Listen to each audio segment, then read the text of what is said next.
მაქვს მადლობა ღმერთს შეძლებული ოჯახი. მე არასოდეს არ ვიყავ გაჭირვებული. ოცნების ორგზის პრემიერი, რომელსაც დღეიდან ოფიციალურად ბრალდებული სტატუსი აქვს, სინამდვილეში მდიდარი მას შემდეგ გახდა, რაც პრემიერ-მინისტრის პოსტი დაიკავა. თანაც ისე გამდიდრდა, რომ ლიდერმა, რომლის მორჩილიც ბოლომდე დარჩა, არაპატია და 9-დან 12 წლამდე ციხეში ყოფნისათვის გაიმეტა. მე მინდა ძალიან დიდი მადლობა გადავუხადო ბატონ ბიძინა ივანიშვილს. წლების განმავლობაში დიდძალი კაპიტალის დაგროვებაში გართულ ღარიბაშვილს ვერც უხვად გადახდილმა მადლობებმა უშველა.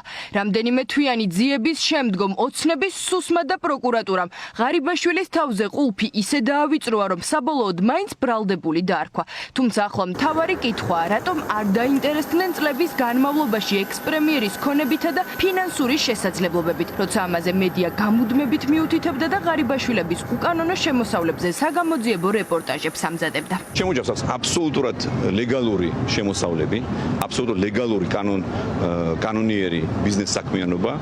ამის თაობას თუ დაინტერესდებით, მე მზად ვარ, რომ მთელი ინფორმაცია მოგაწოდოთ, თუ თქვენ ნამდვილად ხართ დაინტერესებული, რომ საიდან აქვს მამა ჩემს, რომელიც მოიხსენიეთ როგორც პენსიონერს.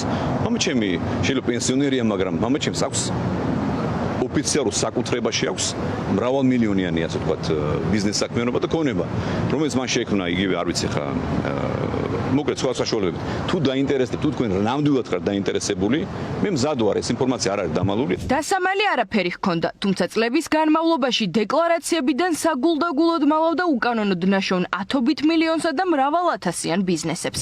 საუბარია ღვინის საწარმოზე, რომლის 50%-იანი წილის მფლობელი 2019 წლიდან ყოფილი პრემიერის მამა ტარიელ ღარიბაშვილია. საწარმო კახეთში ღარიბაშვილის მშობლიურ დედოფლის წყაროში მდებარეობს. რამდენს გამოიმუშავებს ეს კომპანია წლიურად? და სად არის ბატონი ტარიელ ღარიბაშვილი? მე რა ვიცი მე შვილო, ჩემი ცოლშვილი სად არის? მენი ბიზნეს პარტნიორია და მაინტერესებს სად არის და რამდენს გამოიმუშავებს ეს კომპანია?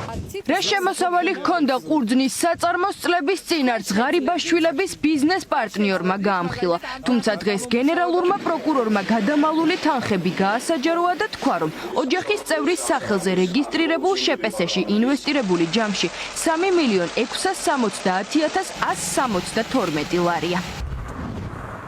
დღესვე გენერალურმა პროკურორმა დაადასტურა შაბათის ფორმულას ინფორმაციაც, რომ 24 ლოკაციაზე ჩატარებული ჩხრეკის შედეგად ამოღებული 7 მილიონი დოლარიდან 6.5 მხოლოდ ირაკლი ღარიბაშვილს ეკუთვნოდა.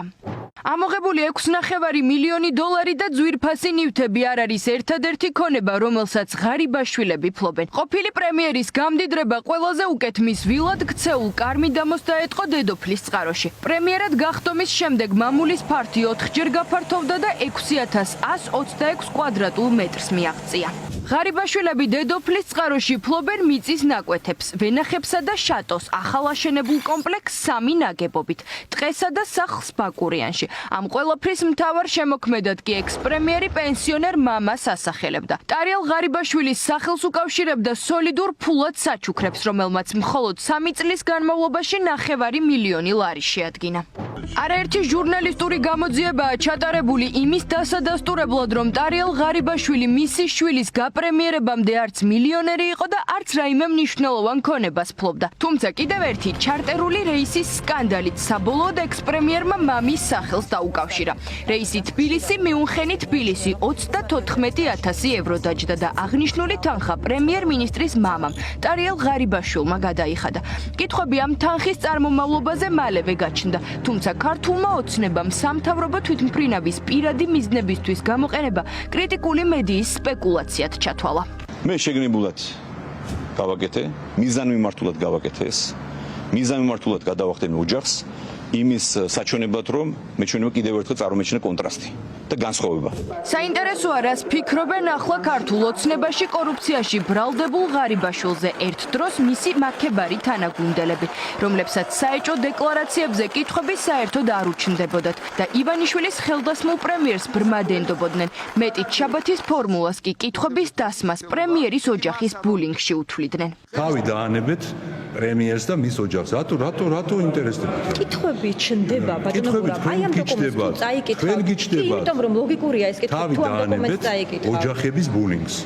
ოჯახების ბუნის დაანებით თავი. პრემიერ-მინისტრს ეხება პრემიერ-მინისტრის ოჯახი არ ყავს კაცო? შესაძლო კორუფციასთან დაკავშირებით დასმულ კითხვაზე მიპასუხეთ, პრემიერ-მინისტრის ოჯახი არ ყავს? და პრემიერ-მინისტრის ოჯახი უნდა თუნდაც ეხები აბულინგებთ, აბა ჩადიხართ იქ. ანუ კითხვა არ უნდა გსვა. ჩადიხართ, კითხვა არ არის ეხლა. აი რა კითხვა გაქვს, აბა? საიდან აქვს რა არის უფრო ერთმანეთს? 3 წელიწადში 9 მილიონი ლარი. 3 წელიწადში 9 მილიონი ლარი. ეს კითხვა არ არის ბატონო გორა? დაანებით ინტრიგულ კითხვებს და მიხედეთ ქვეყანაში არსებულ პრობლემებს და იმ კითხვებზე აუცილებლად პასუხები გექნება. არ მჯერა რომ ეს დოკუმენტი წაკითხული გაქვთ და კითხვა არ გაქვთ. ვისაც მჯერა გაგვატარეთ. კარგით მიგწოდეთ. ღარიბაშვილის სახელს უკავშირდება ცოლის ძმა ალექსანდრე თამაზაშვილის ჰესების ბიზნესში ჩართვა. სავარაუდო კორუფციის ხელშეწყობა რთვლის სუბსიდირების პროგრამაში. სახელმწიფო ქონების ხელში ჩაგდების კორუფციული სქემა. ეს არასრული ჩამონათვალია, რაზეც კორუფციის მკვლევრები წლების განმავლობაში ხვებოდნენ. ახლა კი ივანიშვილის პროკურატურა ცდილობს საზოგადოება დაარწმუნოს, რომ ღარიბაშვილს ბიუჯეტის ფული არ მიუთვისებია და საქმე ბიზნესიდან მიღებულ შემოსავლებს ეხება. რეალურად ღარიბაშვილთან დაკავშირებით ძალიან ბევრი სხვადასხვა ტიპის კითხვა იყო და მათ ამოარჩიეს ის დარღვევა, რომელიც ყველაზე ნაკლებად დამაზიანებელია პიარულად. იმიტომ რომ ისინი ერიდებიან თქვენ, რომ ეს ბიუჯეტის ფულის მოპარვა იყო, ისინი ამბობენ, რომ მან თანამდებობის პარალელურად რაღაცა ბიზნესები ჰქონდა.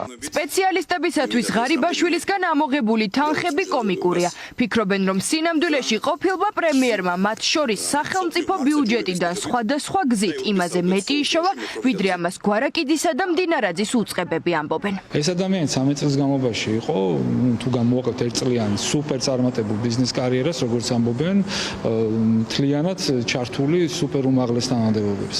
ამიტომ კითხვები გაცილებით მეტია ვიდრე ის პასუხები, რაც შემოგთავაზეს. მე მაქვს ესეთი კითხვა და ანუ ყველა ადამიანს უნდა ქონდეს, რომ ვინ იყვნენ ამ ადამიანის პარტნიორები, ვისთან ერთად მოახერხა ერთ წელიწადში ეს ექსტრაორდინარულად გამდიდრება.